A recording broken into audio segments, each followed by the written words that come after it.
This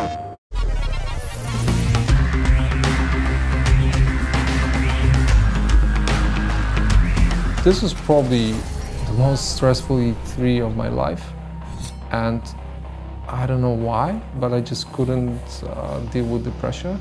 I was actually a shadow of myself at this E3.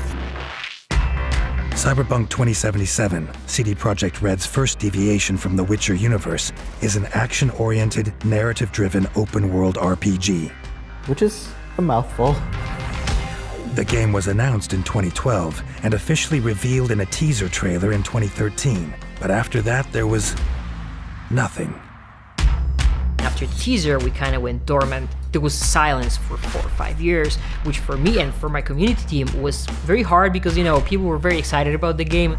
When we first announced the Cyberpunk, we had a certain vision of where we want to take it.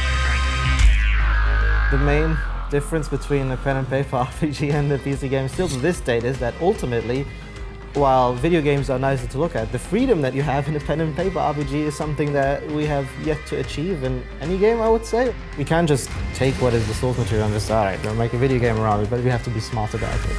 Being smart takes time and experimentation. Over the last 5 years, the Cyberpunk development team has been crafting an experience that they hope exceeds the expectations of fans of both the original franchise and of CD Projekt's previous output.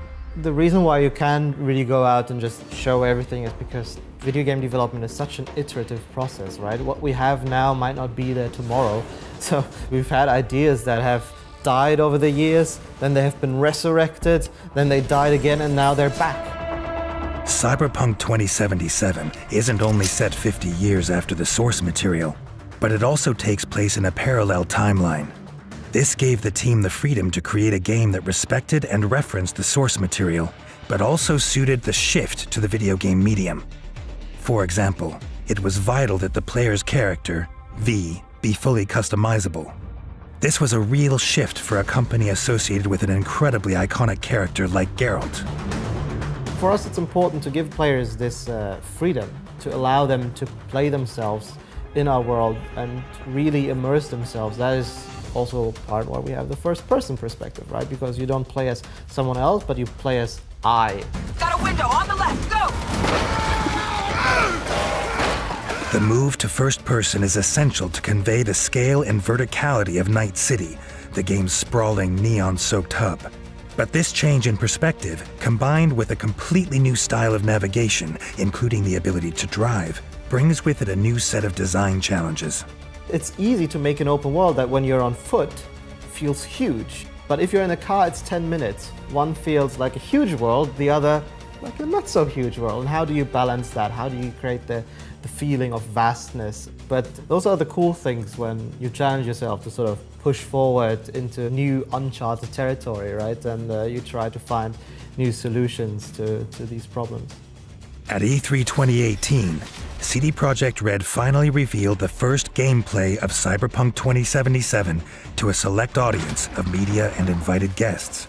We were so nervous and anxious to learn what people will say about the game because the hype was unreal.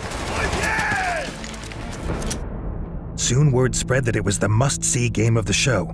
The team left E3 with over 100 media awards. But for the community of PlayStation gamers who had waited so long to see the game in action, the words of the media weren't enough. They had to see it for themselves. 2 months later, their wish came true when all 48 minutes of the playthrough was made public. Their overall sentiment was amazing and the reception was great. So it was just very rejuvenating for us to basically see those reactions and we're just like, whew, okay, cool, we got it.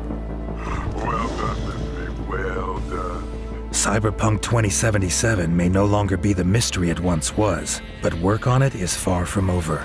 True to the promise made in 2013, it's still coming when it's ready.